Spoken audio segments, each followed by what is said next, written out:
So in your recent talks, you talk about tiger parents, and how do you define that? And did you yourself have a tiger mom or a tiger parent? Great question. Tiger parent is defined as a harsh authoritarian parenting style, which means that they think that they know best, that there is very little wiggle room for you to be yourself.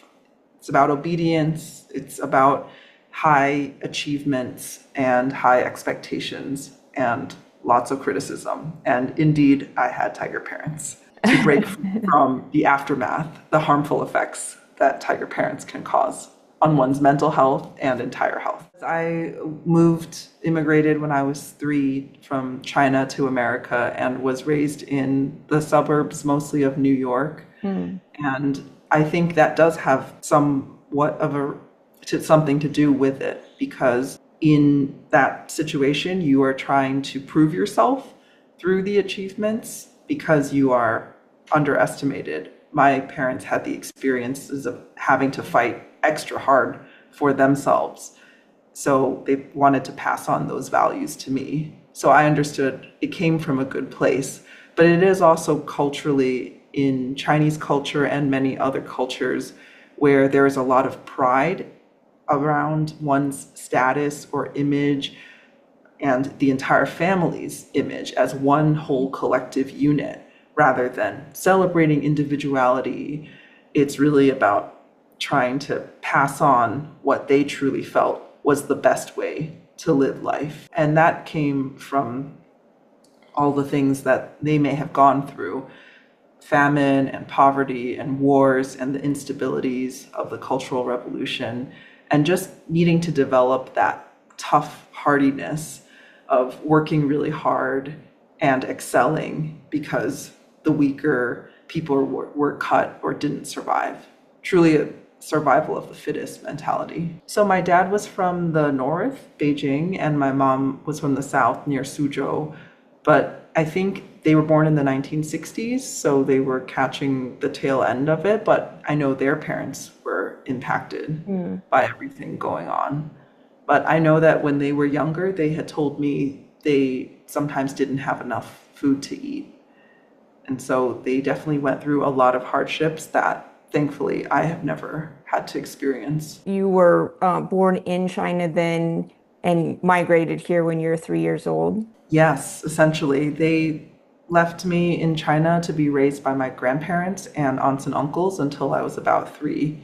And Hmm. then they brought me over with a stranger, Oh, that a okay. family friend that they knew, but that I didn't know. So there was a change of caregivers twice for me, and I didn't meet my dad until I was 3. Oh, wow. Okay. That makes you this term 1.5 generation then. Have you heard that? Yes, yes, Yeah.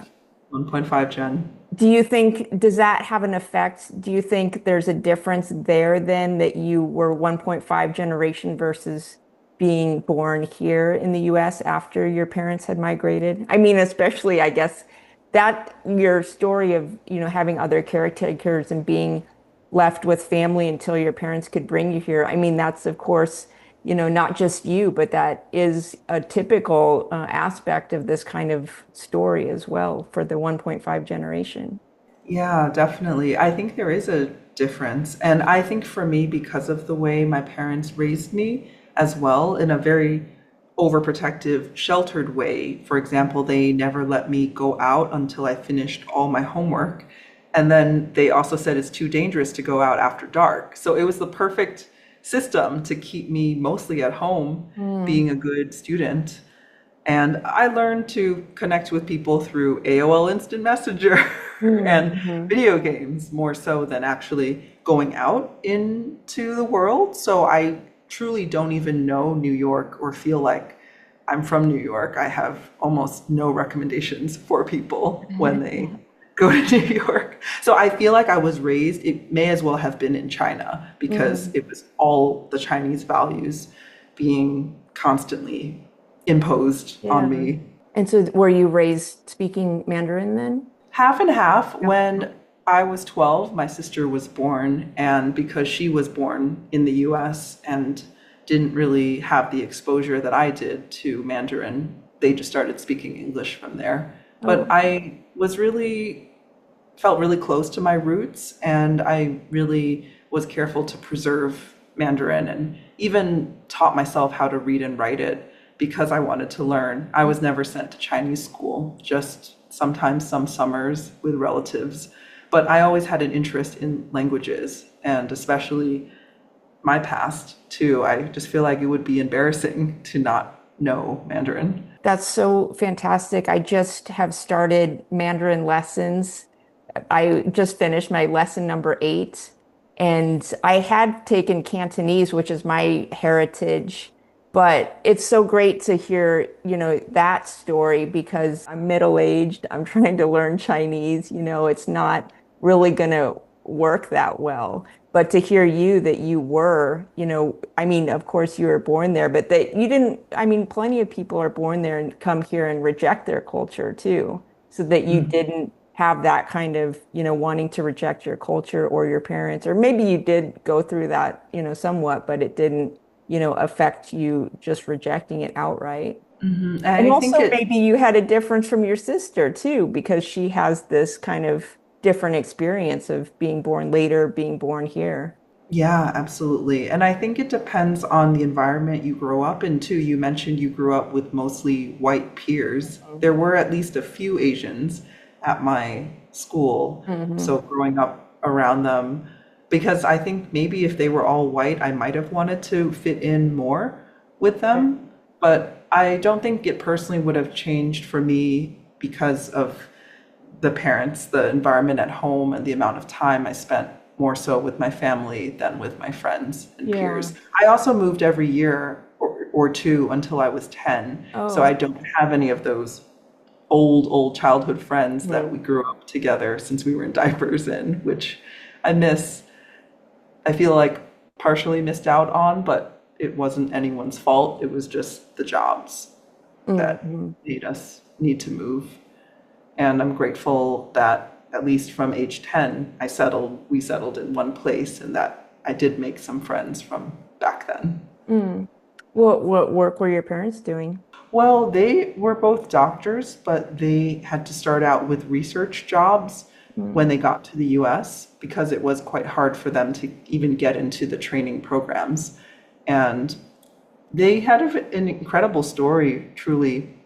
The immigrant rags to riches story. My dad even got into a car accident the day he was supposed to take his boards, and he still took them, showed up an hour late, and still passed them somehow. So really, I'm so Wow. like, yeah, just so proud of them, inspired.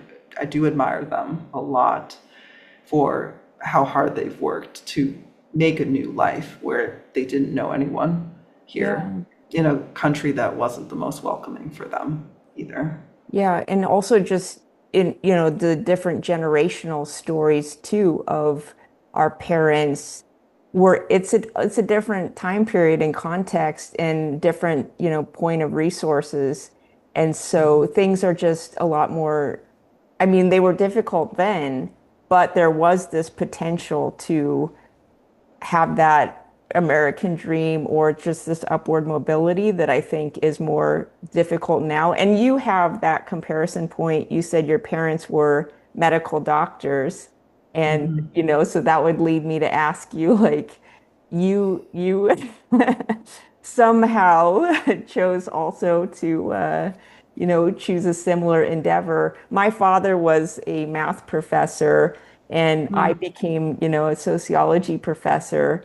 And so we have that, similarity that, we did follow in our parents' trajectories also. Just getting then to the question of how did you come to choose, to go into that particular education of, medical school? Like what was your undergraduate degree? How did you come to that decision? I was very politely pushed into it. From a young age, as soon as I remember being conscious, I was always drawing and always wanted to be an artist. Mm. But that was not encouraged. In fact, that was actively discouraged by my family. They scoffed at it, looked down on it, saying it's not a real job that can actually pay your bills and keep a roof over your head. And they just strongly recommended it's the typical Asian stereotype: doctor, lawyer, or engineer. Those are your only options. And because medical was more familiar to me because I saw them working in it, and I also thought it was noble to help people directly versus perhaps suing people or some of the Right. other options. But I truly felt very pressured into it. And I made my choice very early in high school to apply to just two combined college and medical school programs to appease them, really. And when I got in, it felt like too good of an opportunity to pass up because it also was an Ivy League school and they were so proud of me, over the moon about it, that I couldn't imagine saying no. I didn't believe in myself enough to apply to art schools. It is a regret I have, sure. My life could have been very different had I gone directly that way, but I'm glad that I took the long roundabout way in life because I'm really grateful for the medical training and experience I received. And I did find out that I do care about helping people, just not in the boxes of the Western medical way that sometimes I feel it's making people sicker than actually making them better or healthier. Or it's at least making people rely on pharmacology, drugs, quick fixes, band-aids, things outside of themselves, and really giving up their own personal responsibilities. So for me, it was before the brain even really stops maturing. It's around age 27, I heard, is when the brain fully matures. I was 17 when I chose and got into the medical program, and it was just this 8-year program, and I just put my head down and never questioned it, although every year the voice within was really getting louder and louder that this doesn't feel right.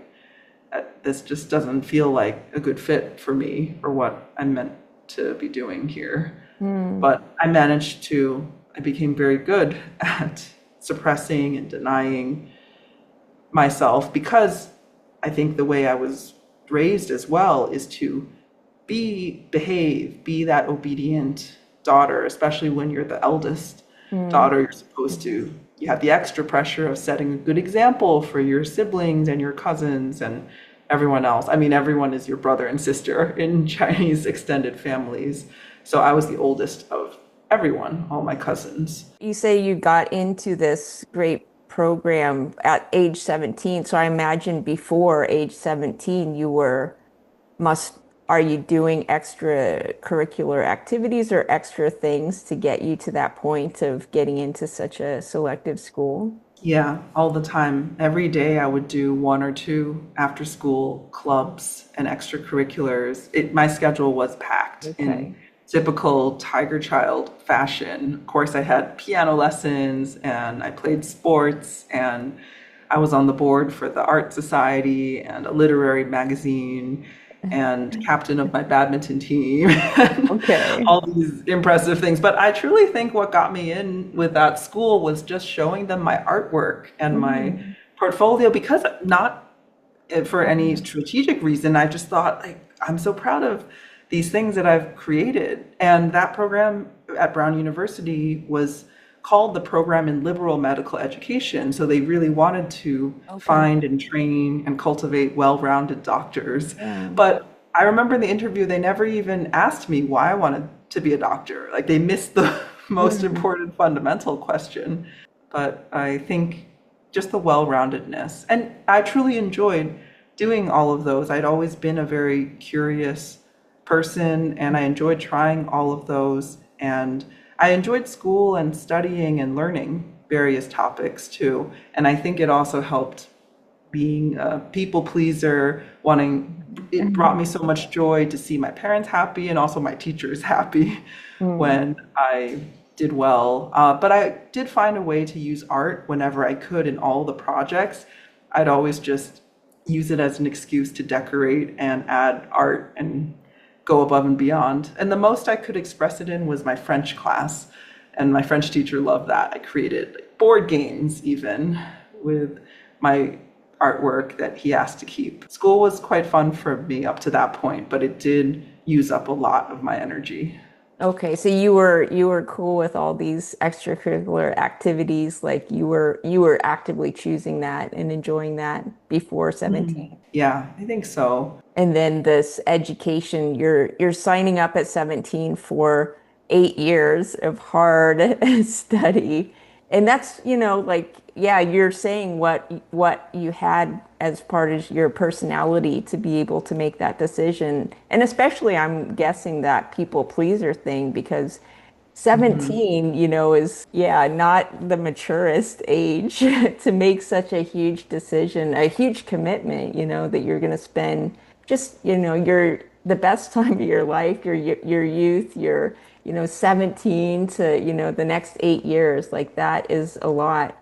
And so during that time, is it that your enthusiasm for that kind of, hard education is waning, or you're questioning this pathway or something? Is that what's happening, or you're still as committed throughout the 8 years? I definitely took it more easy in college because I was burned out from doing so much in high Before. school and middle school leading up to that. So I did relax a bit more, did less. Okay. Still was committed until the last year or two of medical school when I really couldn't decide which specialty or field to go into because I rotated through them all and thought I didn't like any of them, to be honest. And I was like, can I just not choose anything? And I remember my advisor even asked me, even from the first year, she was just like, in your heart of hearts, Toni, do you really want to be a doctor? So she saw it from even that point. And as I mentioned, every year there was that voice of discomfort that I shoved down because I just thought, well, I'm someone who makes a commitment and keeps my word no matter what. That's just what a good, responsible human being does. Then it wasn't just the 8 years. Medical training in residency is 3 to 7 years Oh my after gosh. medical school, depending on what field you choose. So I went into obstetrics and gynecology, which is women's health, delivering babies, doing women's reproductive organ surgeries. And that was a 4 year commitment after Oh wow. medical Yeah. school. So that was really tough. When I hit rock bottom, that was in my second year of doing that. And that's when I seriously questioned leaving the medical path. But I switched to family medicine, primary care. And that was normally a 3 year program. But because I had done 2 full years in gynecology, I transferred 9 months of credit. So then I did about 2.5 years in that and finished that.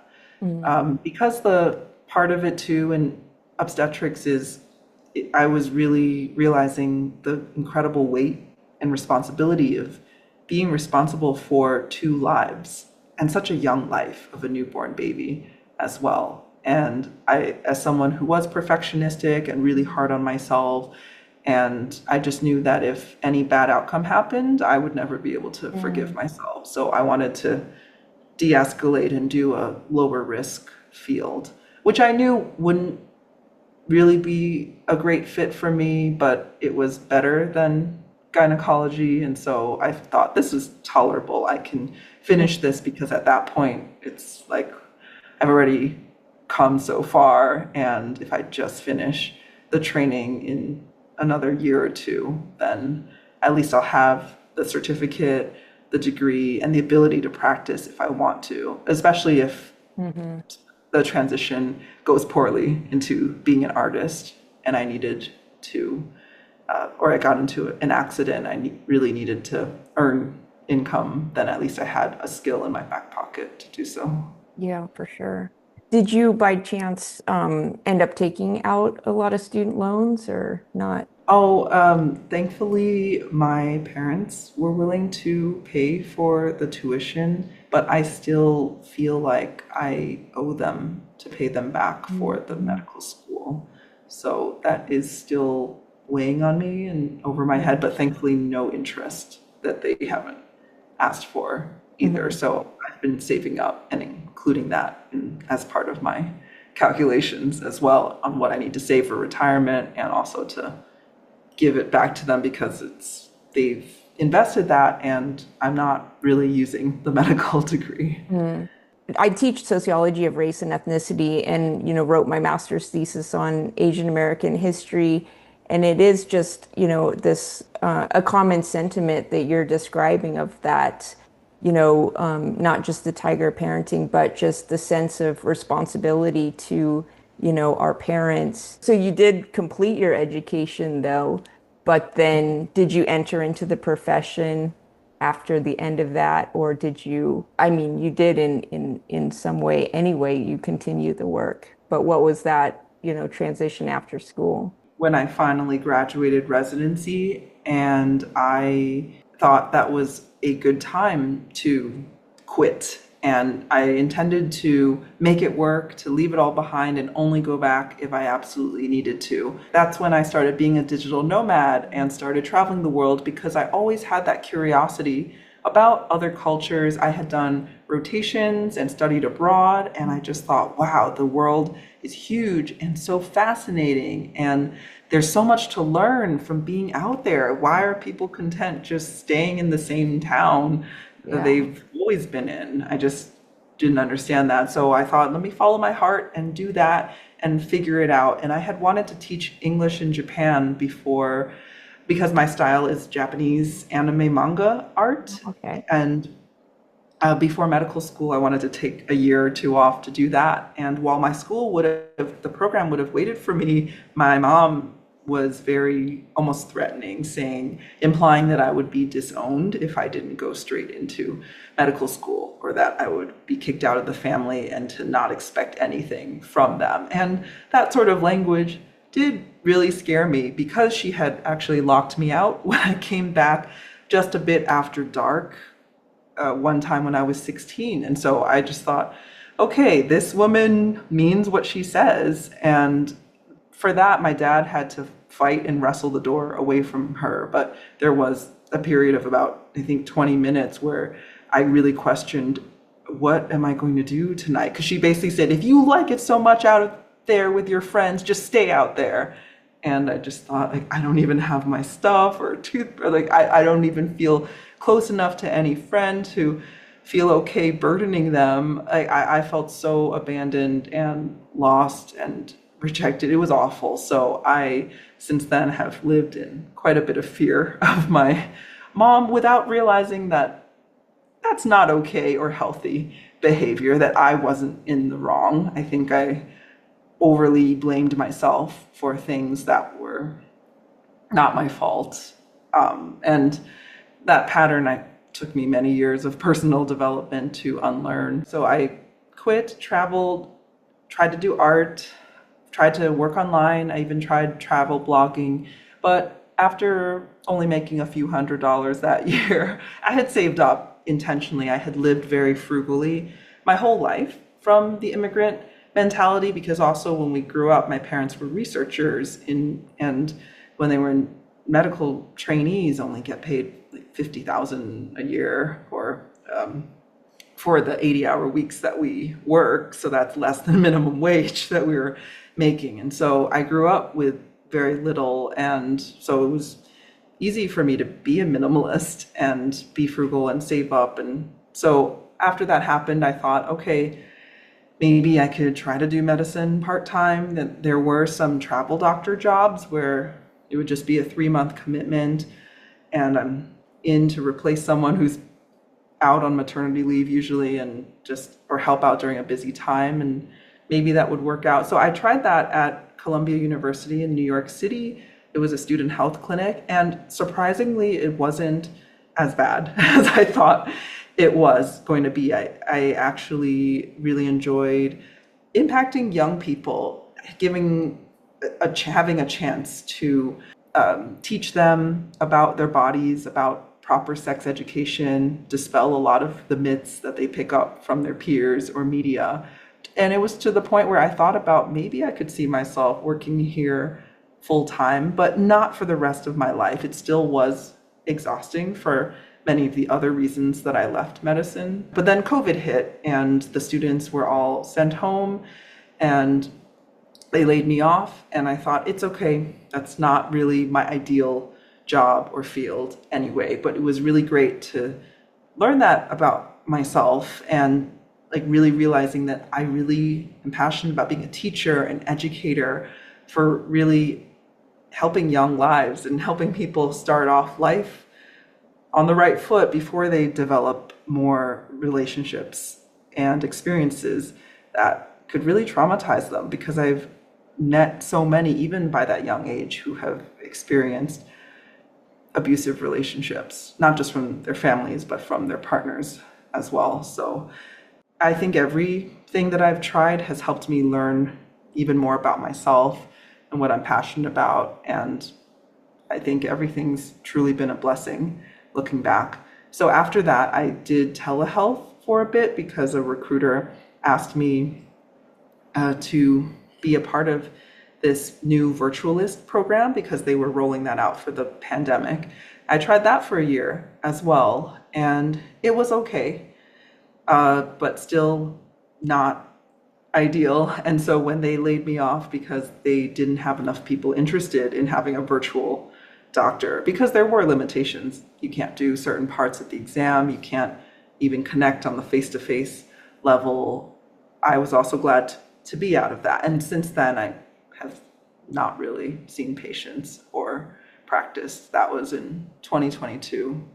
I've had a few contract jobs where you could see a few telehealth patients, but not very much volume. And I'm honestly glad to be phasing out from medical work, but still preserving the educational piece and using my art to educate has felt like that's been a much better fit for me. During this long educational time period, I assume that art was there in your life, still helping you through that time period.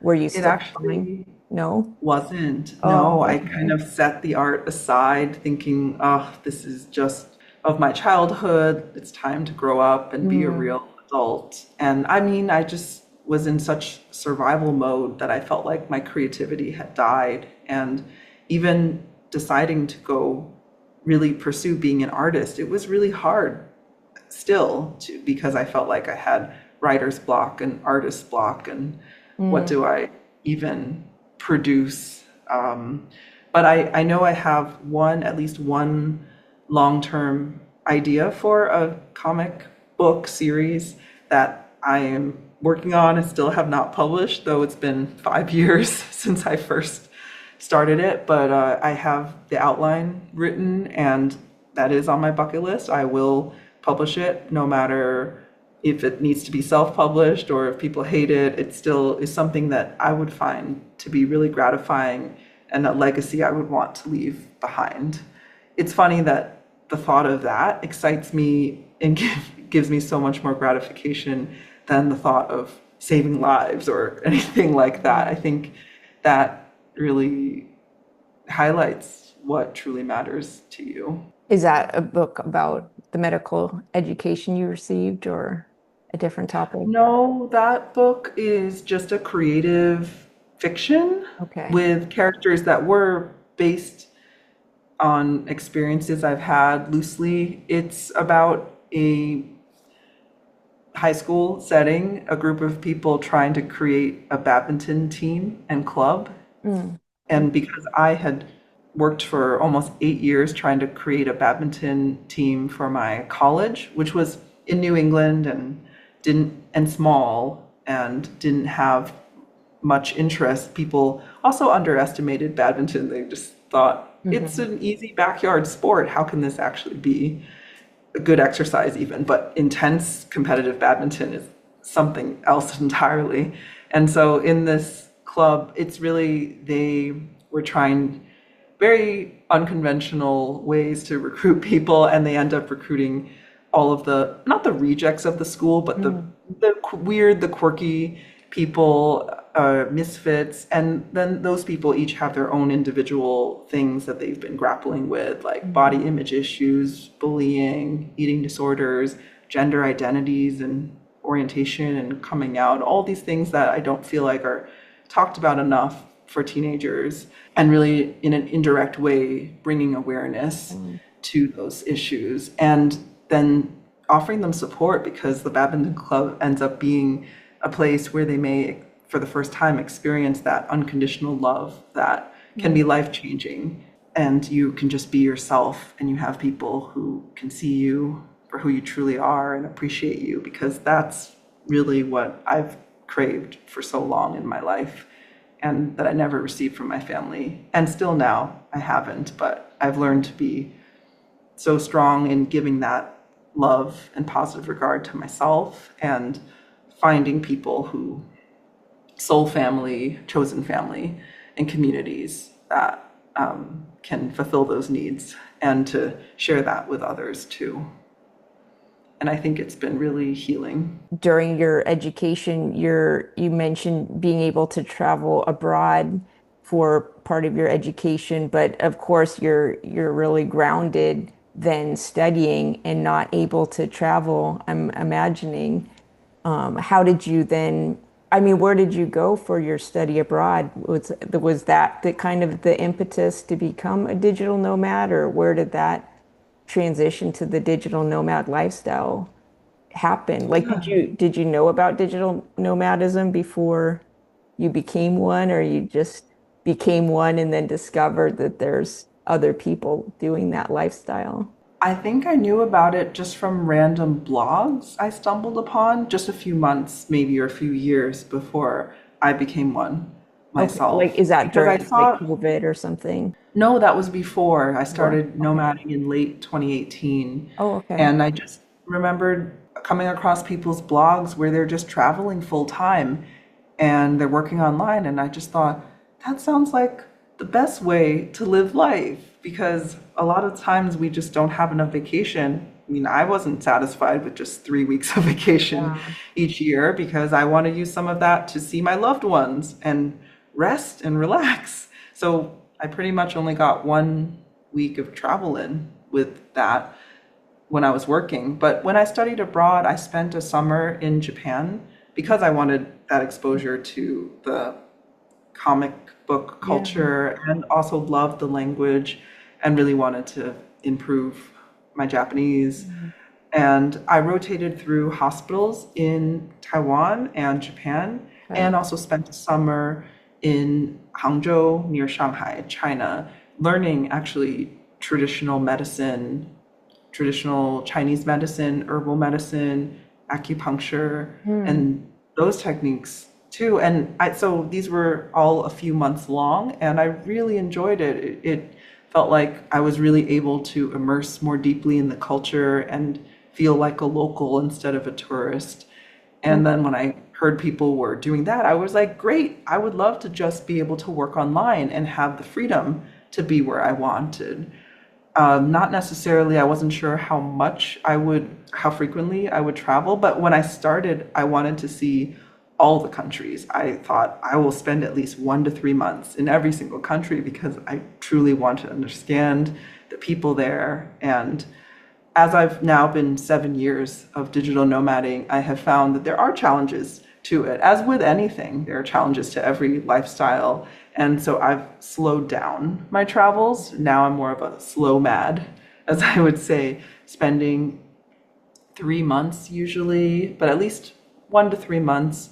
Sometimes if I can extend it, 6 months, 4 to 6 months in a place, and finding myself returning to cities that feel more like home, or if I'm tired from the stimulation of new places and having to adapt to a completely new place and starting over Yeah. socially as well, then I've found myself, this is my fifth time back in Chiang Mai, Thailand, because of that. Just feeling like, okay, I know the people here, I'm familiar with the system and how things work, and I can just relax and focus more on work or focus more on my self-care and other things, rather than just trying to settle in Mm. again.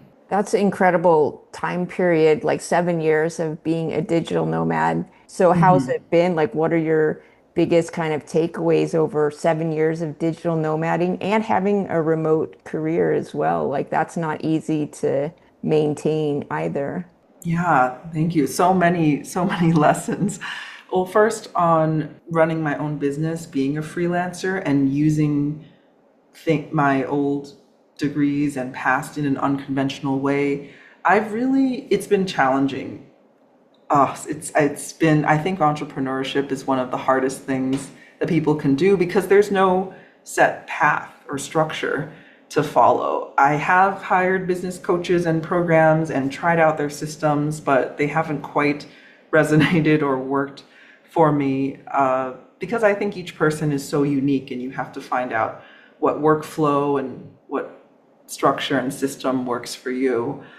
But with medicine, it always was okay, I just need to show up, do my best, survive this amount of time, and I know I will graduate at this time and be able to have a job guaranteed with a certain income. But with entrepreneurship, you just truly don't know if it will ever pay off or get off the ground. And in all transparency, I am only making enough to live in lower cost of living places like Thailand or Southeast Asia with my income. But because I think I've also been doing a lot of volunteer work and feeling because traveling as a digital nomad has just, I've seen the true discrepancies in cultures and it's someone described it as winning the ovarian lottery. Truly, where you were born, what citizenship you have, does have a huge impact on what opportunities you can reach or and I just feel like I am so privileged. I have so much more than these other people. It felt wrong to take any money from them. So I have operated and done a lot of services and projects on a donations basis. But I feel good about it. I have my savings, and I think with the Buddhist principles of and the digital nomad minimalist principles too, it's like being grateful, sufficiency, what you have, not craving for more or excess or overindulgence.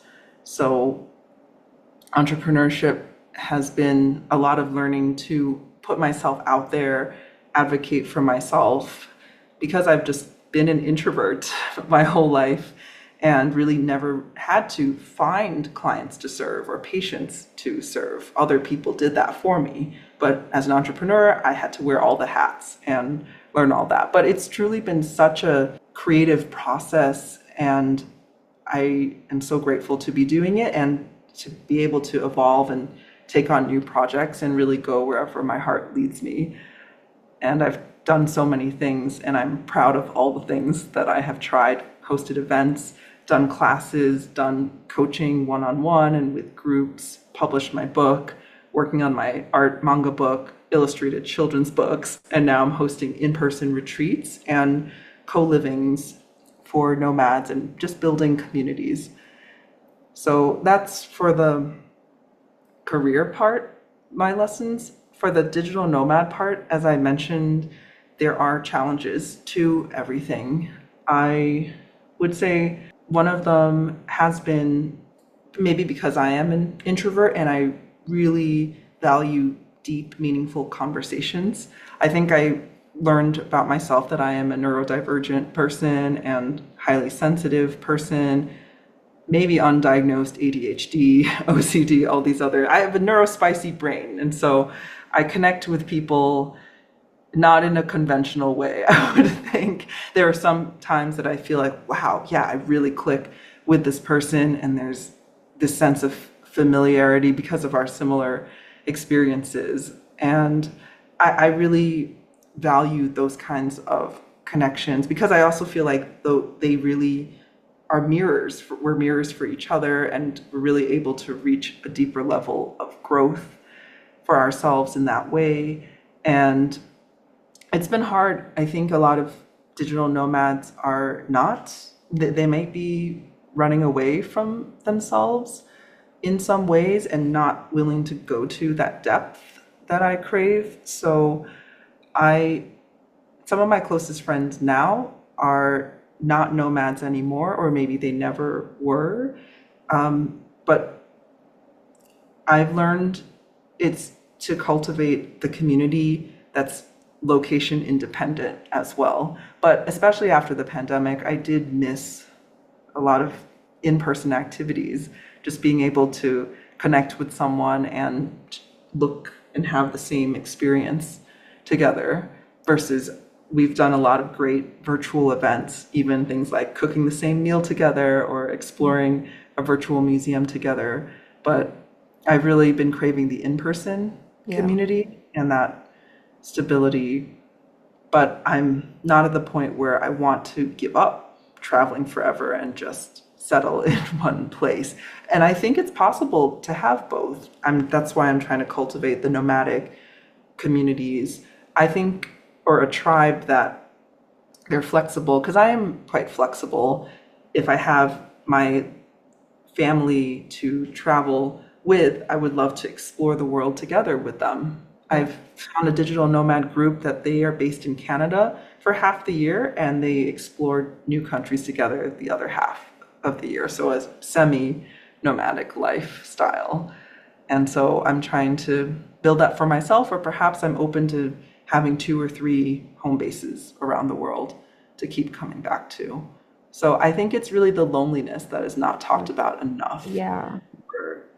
A big con, one of the biggest cons of the digital nomad lifestyle. And also the transience, the difficulty of forming the deep Connection. relationships and dating too. I'm still Yes. single. And it's hard because you have a limited amount of time to get to know someone, and some people are not willing to do long distance. And also, I think the digital nomad lifestyle attracts a certain type of person too. There are the stereotypes that if they need a lot of stimulation and novelty, then how much are they really wanting a long-term, stable, monogamous relationship at least? But I've been really grateful that we're all opening up and questioning societal norms. There's a larger movement of the polyamorous or ethical non-monogamy folks.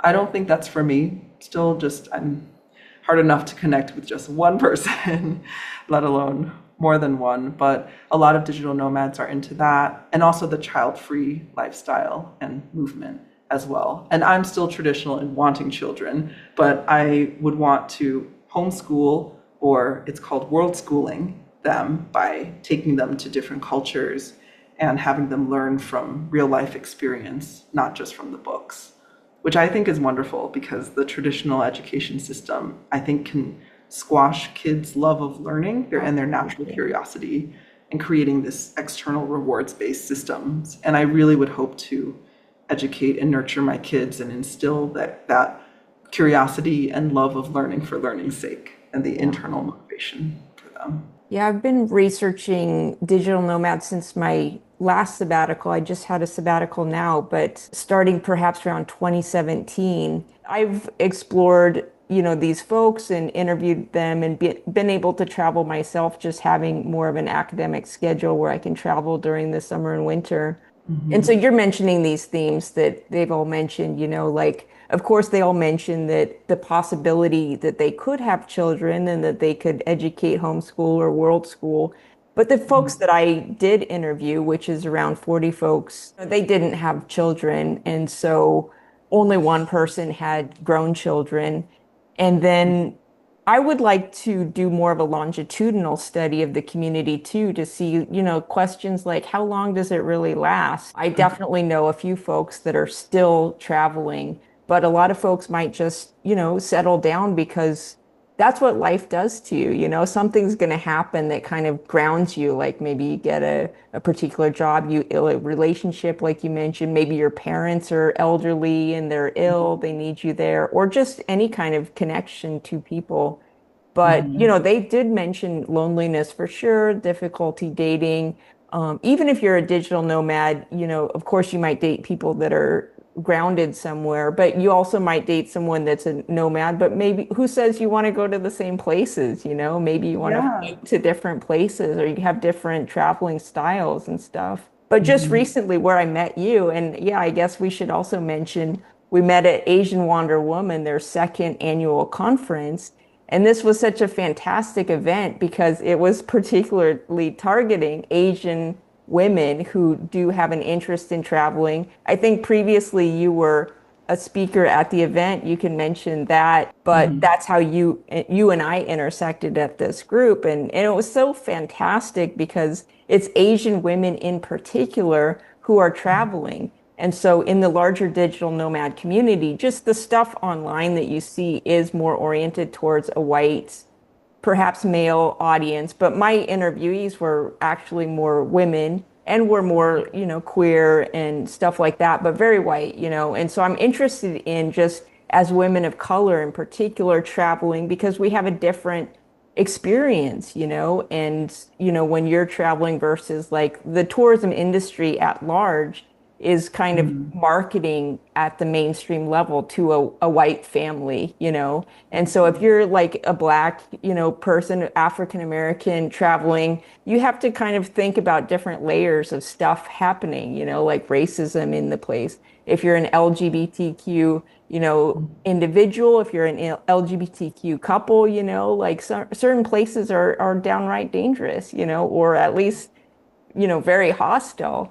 So we just have to think about different experiences and just we as Asian women traveling have different experiences because how we are perceived in the places we are.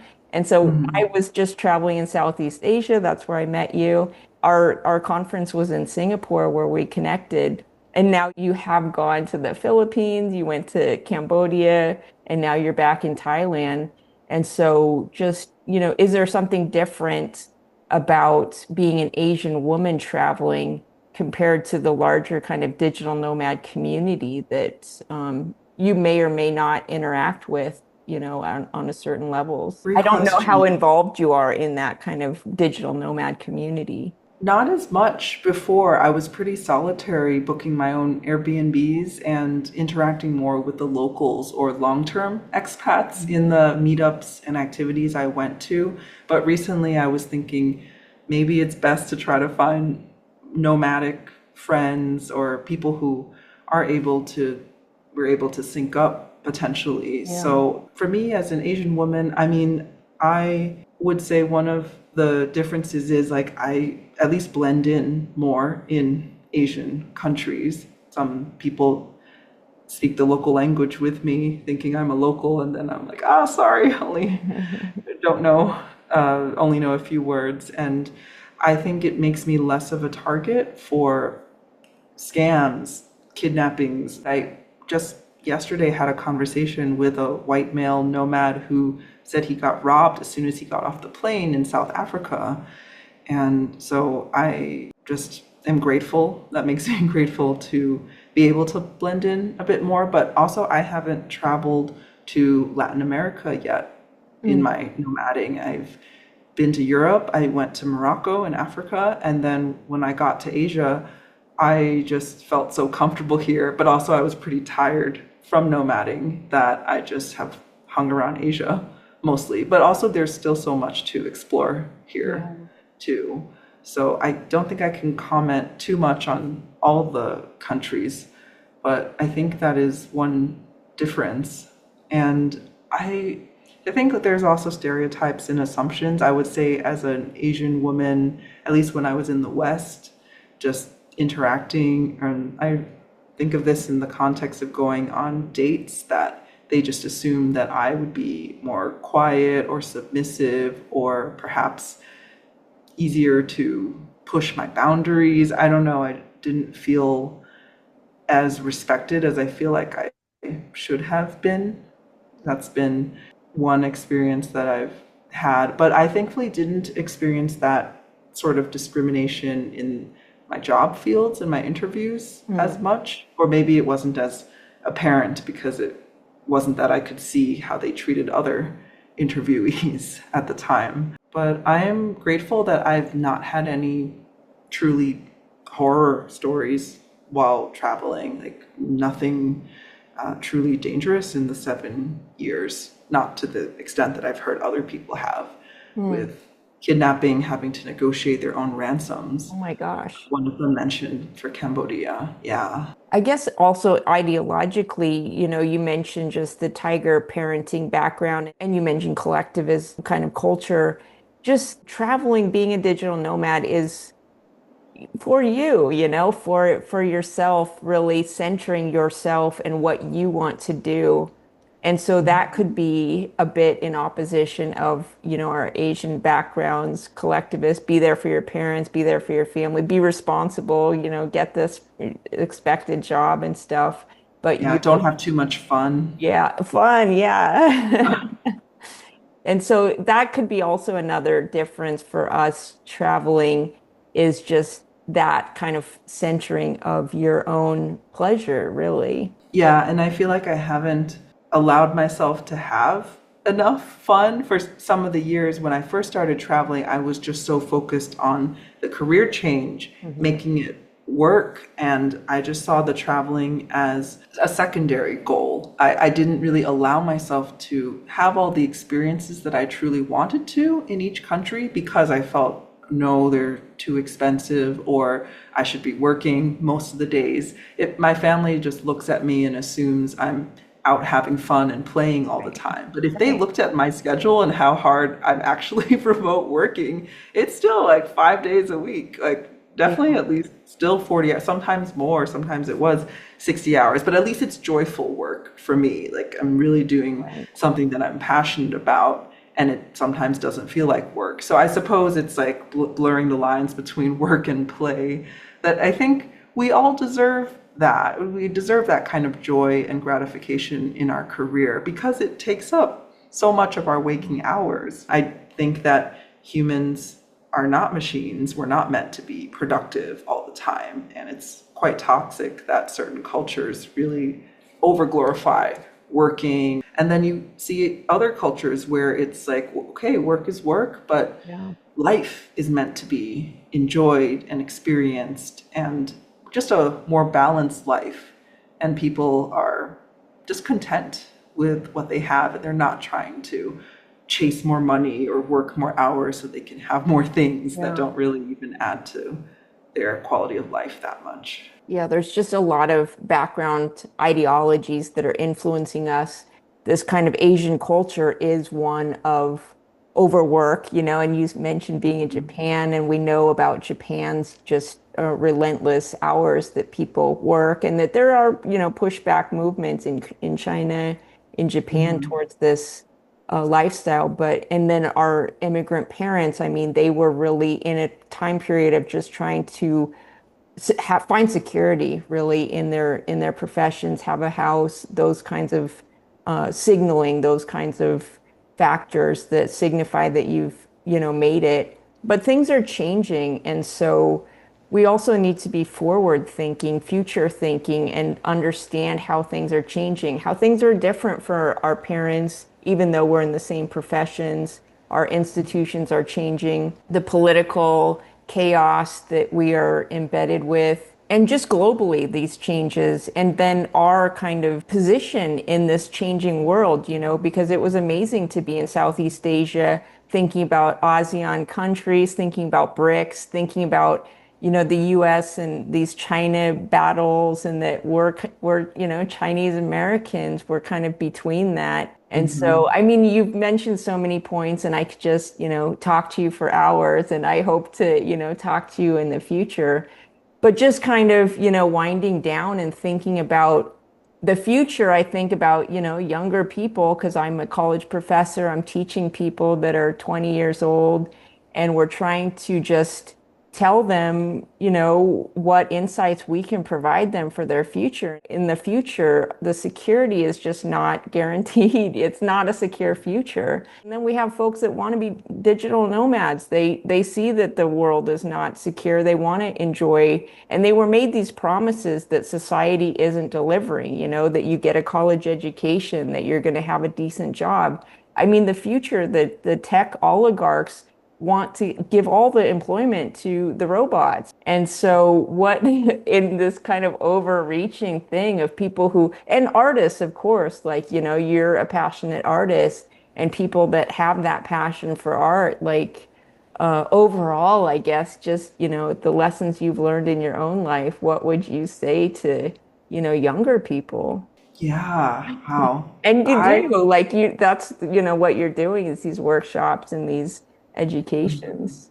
I think it all boils down to there is no one right or wrong way to live your life. Life has inherent uncertainty, no matter how much you try to set it up to have that security. Things are so rapidly changing. You just never know what can happen and what everything that you've worked for can come crashing down. I'm just saying that Right. I think it comes down to resilience, just knowing that life's going to have challenges, but that we at least have control over what kind of challenges, what challenges are actually worth it to us. And that it's okay, whatever you truly desire deep down, it's valid and it's safe to follow your heart because you have those passions and these gifts and these skills for a reason. And I think one of the greatest shames is to tiptoe quietly to death, never really using them or cultivating them or wondering, being full of what ifs and regrets. So, for all the young people there, truly, you can do anything. There is a way to make whatever dream or goal that you have a reality. So, just really go for it, seek support from people. I mentor and work with people, but just find your community of people who would support who you truly are, even if your own family or the people closest to you are unsupportive. My mom still calls me a loser and failure, and it still is hurtful. I think it always will be. Still always have hope for our relationship to improve and Yeah, evolve. that's And I good. always Yeah. keep an open door for them if they want to talk or process or do any healing work together. You want to understand that they're coming from a particular place, their background, their history, their traumas, as you said. But at the Mhm. same time, this is, a very hurtful behavior. And so you have to protect yourself and have certain boundaries, but that you're also saying that you're open to the future relationship. I think, it's such a universal kind of, story that is important. And so I would definitely point people to reach out to your services. And maybe in this conclusion, we can kind of talk about just what you are doing now and what kind of, consulting or services or workshops, classes, your book. I think that people would be heartened to know that someone like you is there for them to really understand these kind of cultural backgrounds. My book is called, it's a healing guide and memoir of my life until age 35, and it's called Why You Know Doctor Anymore, honoring your family and yourself too. So really encouraging you to not lose yourself, how to even discover who you are apart from your family or other collectivist influences. And I did hear that as we heal and change how we interact with them, that it has to change the dance. Yes, please reach out to me anytime on my website, drtooni.com, drtooni.com, and social media. I'm on a lot of platforms. Fantastic. Well, anything else to mention? Those are all my questions. I'm doing more in-person events, so doing an in-person retreat in Taiwan Oh, with another co-facilitator and in November, and we intentionally chose it over the American Thanksgiving weekend for people who might be struggling with their families or feeling like they don't have a safe place to go. They're welcome to come hang out with us for a week in this beautiful Airbnb, and especially if you have Asian ancestry, it could be a chance to explore the language and the culture. We'll show you around. Stephanie's lived there for a while, and we're doing a lot of different healing practices from meditation to like ink drawing, calligraphy. I do art therapy, dance therapy, some somatic work. So it's just really a really healing event. And I would hope to one day have an in-person holistic healing haven that anyone can come to. Ideally on every continent, they can easily get to it, but starting in Asia, if they're able to get there, we'll figure it out, and they can take as long as they need to heal and find themselves and find community. and to take off that pressure that capitalism and colonialism have imposed on us. So a lot of things. So just reach out to me with any questions. All right, fantastic. Well, thank you so much for joining me today. Thank you so much for having me and interviewing me.